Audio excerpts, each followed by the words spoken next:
They are sheep. They follow blindly, unthinkingly. And often you will find these people are not familiar with even the meaning of the Quran. They don't bother to pick up the Quran to actually understand it. The Quran for them is like, it is a book, either you read it for the dead, it's a book you read it for the dead, or it is a book just to sing nice songs from, to recite in a beautiful way, or perhaps they use it as decoration. This is what the Quran is for, just to decorate the house with beautiful calligraphy. But what is the meaning of the Quran? What is the Quran teaching? What Allah is saying to us? No, these people have no comprehension of that. So they are practicing. Yes, they pray. Yes, they fast.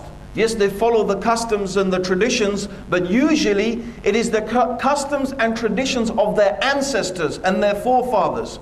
It is by that their customs and traditions happen to be Islam.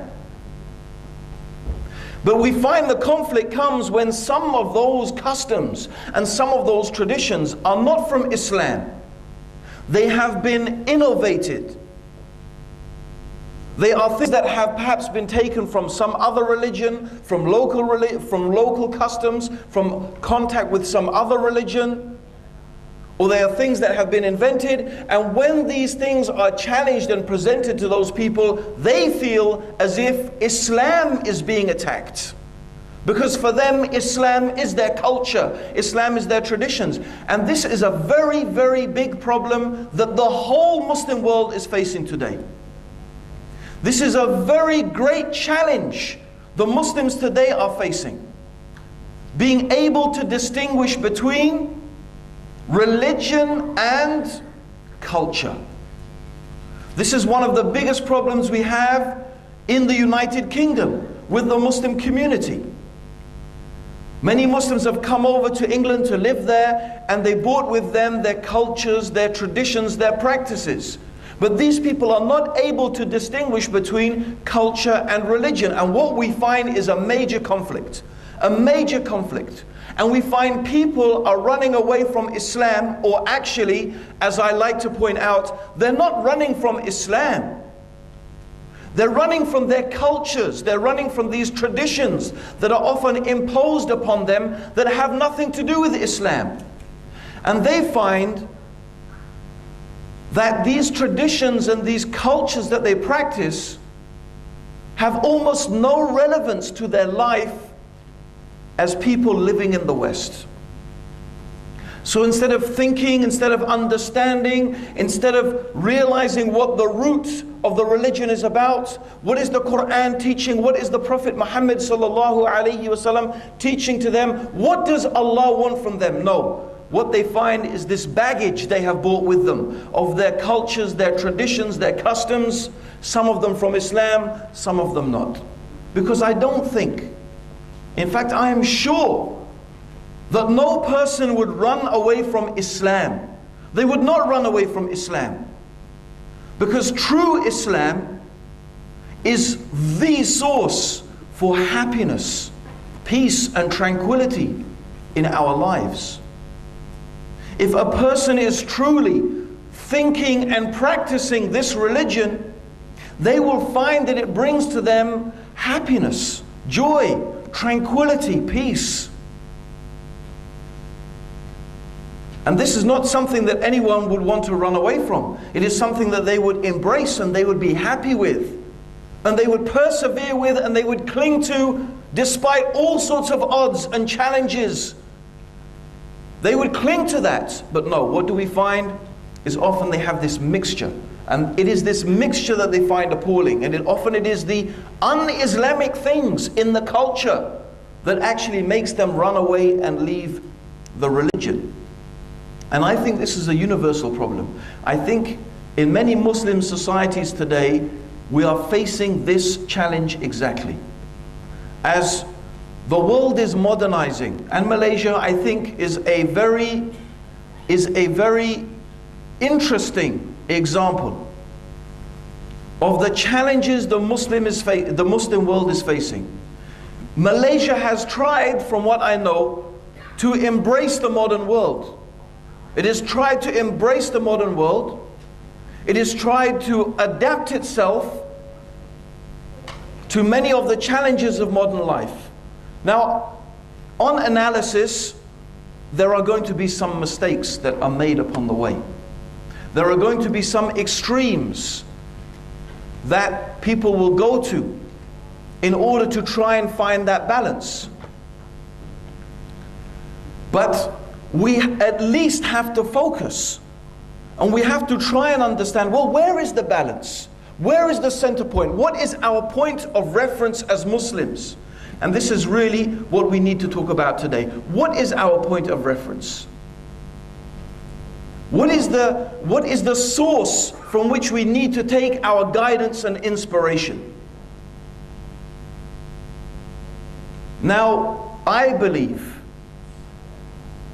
that Islam is a religion that is as relevant today as it was 1,400 years ago. I do not believe Islam, not one single bit of Islam, is irrelevant or not applicable to the modern world. I believe Islam totally and completely, in every aspect,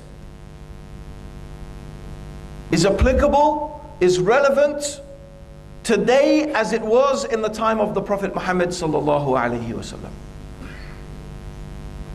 And by this I mean the real Islam. I mean the Islam that is stripped away from culture, from innovations, from false traditions. The Islam that is relevant always is that Islam which was revealed to Prophet Muhammad sallallahu alaihi wasallam, may God's peace and blessings be upon him, 1,400 years ago. And that is Islam. This is our defense. This is our intellectual defense. When people accuse us of being extremists as Muslims, when people accuse us of all sorts of things, my response is always to say, Islam is what Allah revealed to Prophet Muhammad 1,400 years ago. That is Islam.